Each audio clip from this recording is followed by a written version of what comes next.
नमस्ते सदा वत्सले मातृभूमे। डॉक्टर केशवराव बलिराम हेडगेवार समाज में रोपे संस्कार, राजनीति को छोड़ा, समाज को जोड़ा, जगाई देश की भक्ति, संघ बना शक्ति। परम पूज्य आद्य सरसंचालक डॉक्टर केशवराव बलिराम हेडगेवार के व्यक्तित्व को समझने में पूर्व प्रधानमंत्री अटल बिहारी वाजपेयी हमारी मदद कर सकते हैं। अटल जी डॉक्टर हेडगेवार के बारे में कहते हैं, पथ पर चलते चलते ही वह राह बन गया, तिल तिल कर जलते जलते ही दाह बन गया।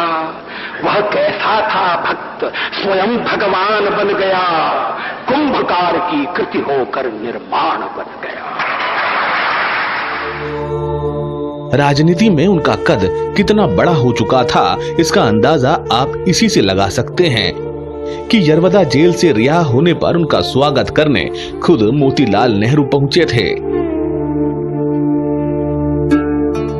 1910 में जब डॉक्टरी की पढ़ाई के लिए कोलकाता गए तो उस समय वहां देश की नामी क्रांतिकारी संस्था अनुशीलन समिति से जुड़ गए। 1915 में नागपुर लौटने पर वह कांग्रेस में सक्रिय हो गए और कुछ समय में विदर्भ कांग्रेस के प्रांत के प्रमुख नेताओं में से एक हो गए। 1920 में जब नागपुर में कांग्रेस का राष्ट्रीय अधिवेशन हुआ तो उस अधिवेशन में पारित करने हेतु कांग्रेस की प्रस्ताव समिति के सामने डॉक्टर हेडगेवार ने एक प्रस्ताव का सुझाव रखा था कि कांग्रेस का उद्देश्य भारत को पूर्ण स्वतंत्र कर भारतीय गणतंत्र की स्थापना करना और उपनिवेशवाद के चंगुल से मुक्त करना होना चाहिए। इस सुझाव को उस समय के कांग्रेस नेतृत्व ने अस्वीकार कर दिया।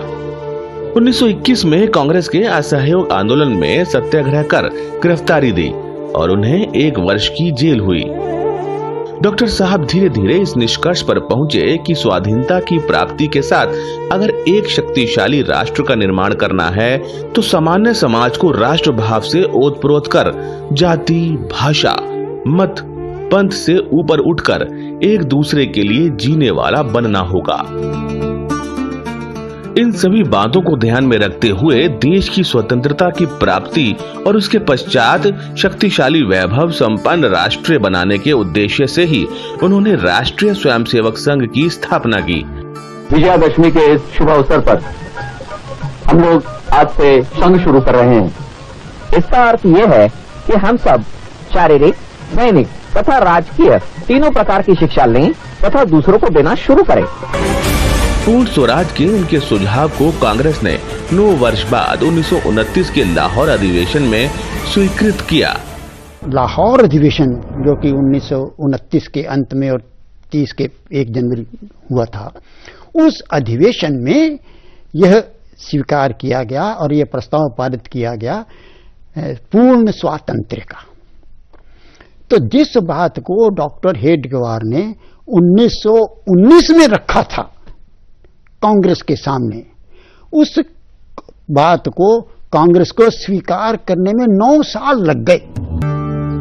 इसी के बाद 6 जनवरी 1930 को देश भर में तिरंगा फहराने का आह्वान हुआ तो डॉक्टर हेडगेवार के निर्देश पर सभी संघ शाखाओं में 26 जनवरी को राष्ट्र ध्वज फहराकर पूर्ण स्वराज प्राप्ति के संकल्प के लिए कांग्रेस का अभिनंदन किया गया। 1925 में विजयदशमी के दिन संघ कार्य की शुरुआत के बाद भी उनका कांग्रेस और क्रांतिकारियों के प्रति रुख सकारात्मक रहा। यही कारण था कि दिसंबर 1931 में जब महात्मा गांधी द्वारा नमक कानून विरोधी आंदोलन चलाया गया तो उसमें भी उन्होंने अप्पाजी जोशी सहित अनेक सहयोगियों के साथ सत्याग्रह में भाग लिया, जिसके लिए उन्हें 9 महीने की जेल हुई। इसी तरह क्रांतिकारियों से भी उनके संबंध हमेशा चलते रहे। जब 1928 में लाहौर में उप कप्तान सॉन्डर्स की हत्या के बाद भगत सिंह, राजगुरु और सुखदेव अंग्रेजों की पुलिस से बच रहे थे, उस दौरान राजगुरु नागपुर में डॉक्टर हेडगेवार के पास पहुंचे थे। उन्होंने एक प्रमुख संघ अधिकारी भैया जी दाणी के निवास पर ठहराने की व्यवस्था की थी। 1922 में 28 अप्रैल को पहला एकत्रीकरण उनको बुलाना था किसी को, उन्होंने डॉक्टर हेडगेवार को बुलाया वक्ता के नाते। तो डॉक्टर हेडगेवार ने वहां उनको कहा कि गांधी जी का मात्र स्मरण करने से काम नहीं चलेगा, उनके जीवन में जो पराकोटि का त्याग है और संपूर्ण निस्वार्थ भाव से देश समाज के लिए काम करने की जो ललक है उसका हमको अनुकरण करना पड़ेगा। वो सुभाष बाबू से मिले थे, वो सावरकर जी से मिले थे, क्रांतिकारकों से उनका तो संबंध था ही। राजगुरु जब भूमिगत हुए तो नागपुर में, विदर्भ में उनके रहने की व्यवस्था उन्होंने की थी। संघ की स्थापना के बाद से ही देश को पूर्ण स्वतंत्र कराना और समाज को संगठित करना ही उनका मुख्य उद्देश्य बन गया। अंततः समाज को संगठित करते हुए उन्होंने देश को परम वैभव तक ले जाने का संकल्प लिया।